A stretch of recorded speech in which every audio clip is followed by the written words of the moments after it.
العالمين، والصلاة والسلام على خاتم الأنبياء والمرسلين نبينا محمد وعلى آله وصحبه أجمعين. ثم ما بعد، كما اعتدت لم أشأ أن أكتب شيء حتى لا أكون أو أتحدث بقوالب مسبقة، وكما عهدتموني أرغب في أن تخرج كلماتي من قلبي وتتفاعل معكم كما هو تفاعل في هذه اللحظة. ومنذ اللحظة الأولى من بداية الخطاب كنت أسأل نفسي ماذا سأقول، فبدأت أفكر وأضع بعض العناصر فإذا بها تتغير بعد حديث المهندس ممدوح، ثم تتغير بعد حديث المهندس محمد، ثم تتغير بعد كل فقرة من فقرات هذا البرنامج، حتى أتت الفقرة الأخيرة والتي بين أيدينا فيها وكأن الملك سلمان حفظه الله بيننا ويرعانا. فهذه غيرت أشياء كثيرا مما أردت أن أقوله، وأنا أقصد أن أتفاعل معكم بقلبي لا أن أتفاعل معكم بما كتبته سابقا.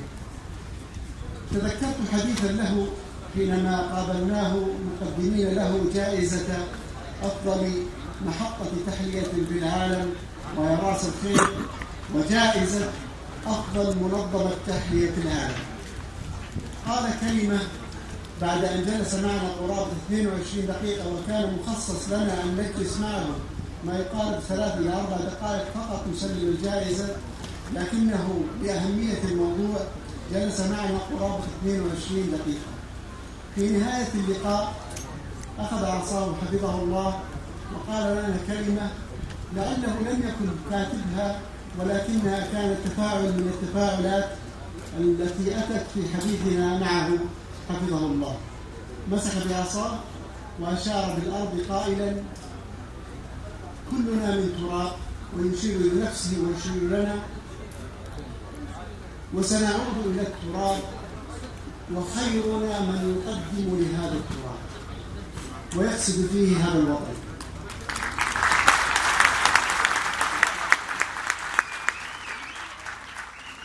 وها أنتم في هذه الأرض تشاركون ملك العزم والحزم الملك سلمان في تقديم الخير للمجتمع، وهذه أطلقكم فيها وأهنئكم على هذا الأمر الذي قمتم به الآن في هذه اللحظة.